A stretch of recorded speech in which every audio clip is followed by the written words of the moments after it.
Interview 1. Welcome to Green Spaces. Today, we're discussing the growing trend of urban gardening with Ms. Anna, an urban gardening expert. Ms. Anna, thank you for joining us. Thank you for having me.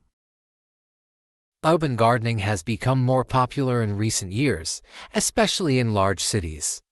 Can you explain why more people are turning to urban gardening? Absolutely. There are several reasons why urban gardening is gaining popularity. First, it allows city dwellers to grow their own fresh produce, which is not only healthier but also more sustainable.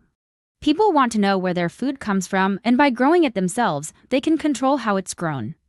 Urban gardening also helps reduce food waste, as people can harvest what they need. Additionally, it provides a great way to use small, underutilized spaces like balconies, rooftops, and community gardens. That's fascinating. What are some of the challenges that urban gardeners face? One of the biggest challenges is space. In cities, space is limited, so urban gardeners need to be creative in how they use it. This can mean growing plants vertically or in containers. Another challenge is access to sunlight, especially in areas surrounded by tall buildings. Urban gardeners may need to select plants that can thrive in low light conditions or invest in grow lights. Finally, pollution can be an issue in some urban areas, so it's important to ensure that the soil is clean and safe for growing food. What benefits does urban gardening offer besides growing fresh produce? Urban gardening has a number of additional benefits. It helps improve air quality by increasing green spaces, which absorb carbon dioxide and release oxygen. It also creates a sense of community. In many cities, people participate in community gardens where they can meet their neighbors and share gardening tips.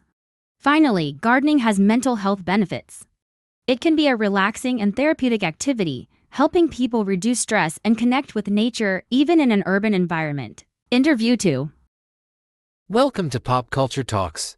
Today, we are discussing the history of comic books with Mr. John, a comic book historian. Mr. John, thank you for joining us. It's my pleasure. Comic books have been a beloved form of entertainment for decades. Can you tell us a bit about their origins? Certainly, the origins of comic books can be traced back to the early 20th century. Some of the earliest examples of comic strips appeared in newspapers, where they quickly gained popularity. These strips were humorous and often featured recurring characters. By the 1930s, comic books as we know them today began to emerge. Action Comics in 1938 introduced Superman, who is often considered the first superhero. This marked the beginning of the golden age of comics, a period when superheroes like Batman and Wonder Woman became iconic. How did comic books evolve after the Golden Age? After the Golden Age, the industry experienced several changes. In the 1950s, there was a decline in superhero comics, and other genres like horror, crime, and romance gained popularity. However, by the 1960s, superheroes made a comeback with the launch of Marvel Comics. Characters like Spider-Man, the X-Men, and the Fantastic Four captured the imaginations of readers. The art and storytelling of comics also evolved during this period, becoming more sophisticated and appealing to older audiences as well as younger ones. What is the current state of the comic book industry? The comic book industry is thriving today, partly due to the success of superhero movies and TV shows. Comic book characters have become mainstream, and many people are discovering the original source material for the first time.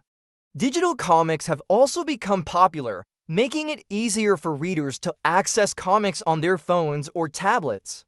While superheroes continue to dominate the market, there are also many independent and alternative comics that explore a wide range of genres and themes. Interview 3. Welcome to Wellness Talk. Today, we are discussing the role of music in stress relief with Dr. Emily, a music therapist.